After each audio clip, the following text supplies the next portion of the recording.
that we would be telepathic or whatever that case, there's a block that we're just only allowed to use bits and pieces of each part of our brain to answer that question.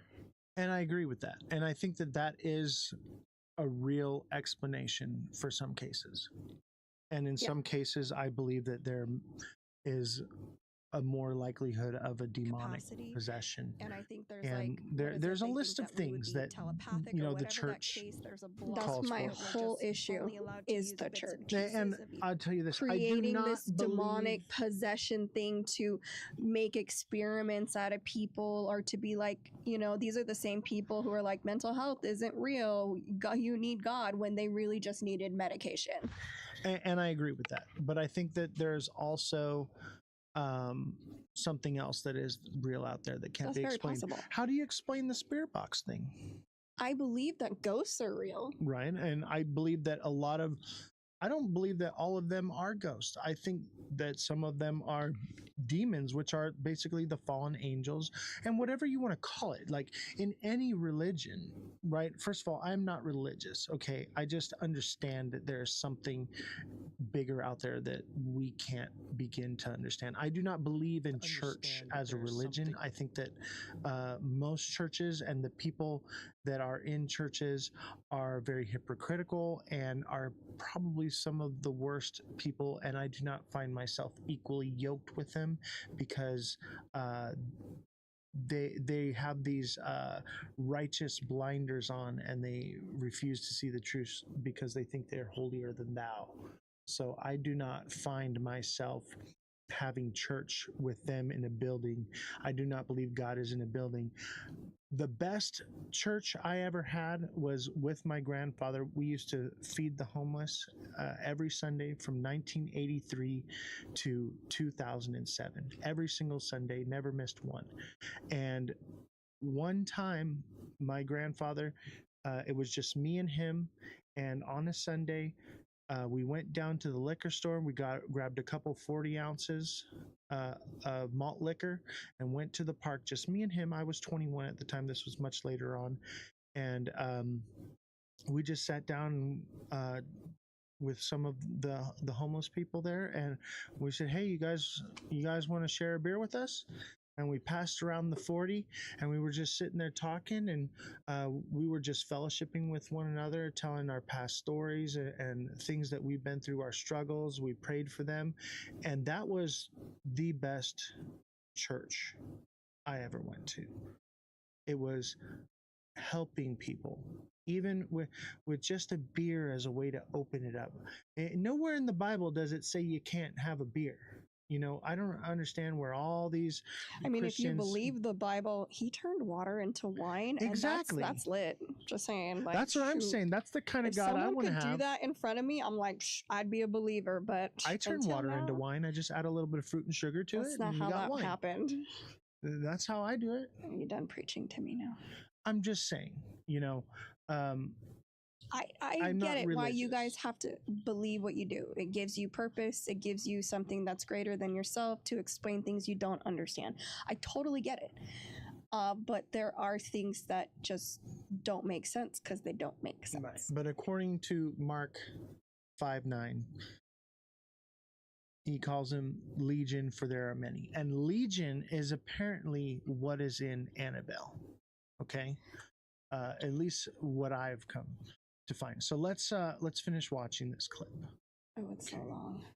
Annabelle decides to visit the city. The fire is still under investigation, so you could call it a creepy coincidence, but if you watch the Conjuring and Annabelle movies, you will know how evil she truly is. But that's not the only weird thing that happened over there. 10 inmates escaped from a prison shortly after. So these are the inmates the way they did it. They escaped from a wall behind the toilet. This is not now even what she says is a little hyperbolic, like, oh, only a doll could fit through there. She could have helped them. And guess where she's at now? San Antonio, Texas. I'll be praying for you all. Can we also point out that when these fires happened, everyone was angry. The world is divided. And these were representations of ugly history, of ugly U.S. history. And I don't think one is connected to the other. Someone could have literally just gone out and said, hey, Annabelle is out of her cage. Let's go light something on fire because it'll go viral. People are crazy. Okay, I'm just saying, but maybe it was the spirits that were let out from Annabelle that caused someone to do such a thing.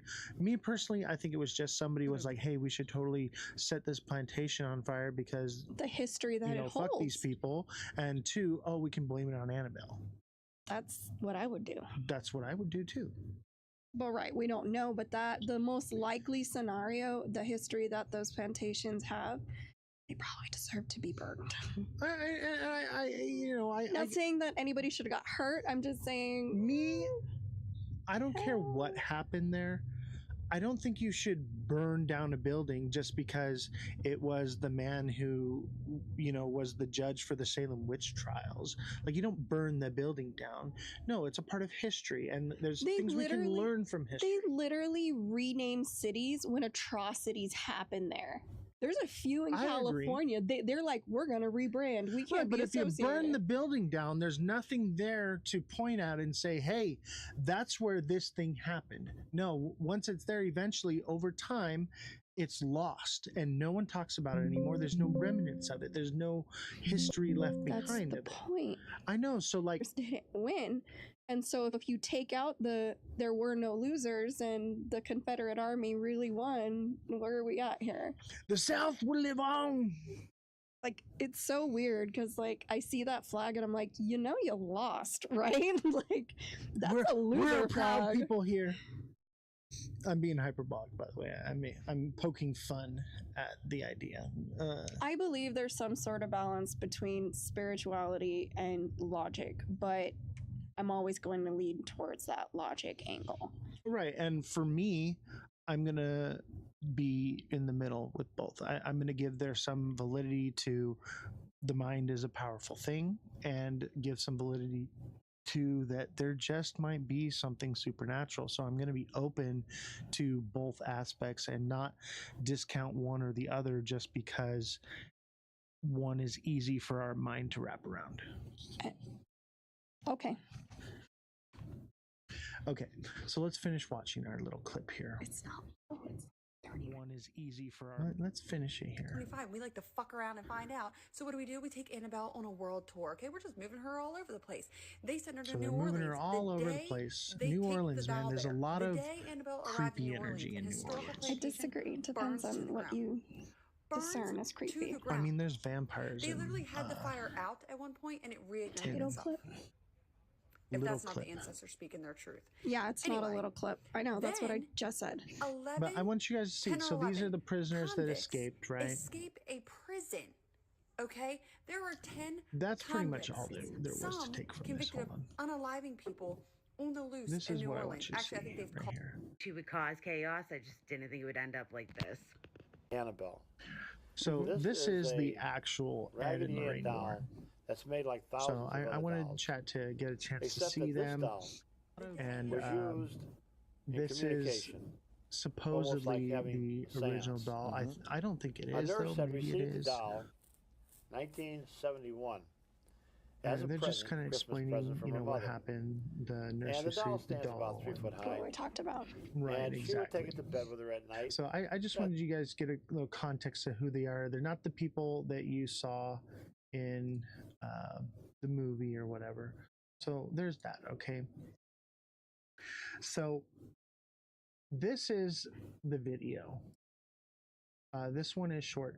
So there were some YouTubers that while it was on display, and this is what makes me believe that it was the real people. Oh, did we lose it? They've opened Annabelle's box to investigate whether she's actually haunted or not, these and they YouTubers found right out here, something terrifying. Owner of the museum let them open the case for only 5 minutes to make this meeting relatively safe, and they even asked a priest to say a prayer. So after opening the case, there was no coming back. We didn't want to waste any time that we had to be able to do this. At any point you feel threatened or anything like that, don't hesitate to leave the museum for a little bit. They used the Estes method to communicate with the doll. It's the same one they used to talk to Peggy. Watch what happened. Annabelle, or any spirits here, you can speak through Colby to tell us a message or to talk with us. Is there anybody here in the museum with us? 200,000. What? Are you connected in any other way to other haunted dolls?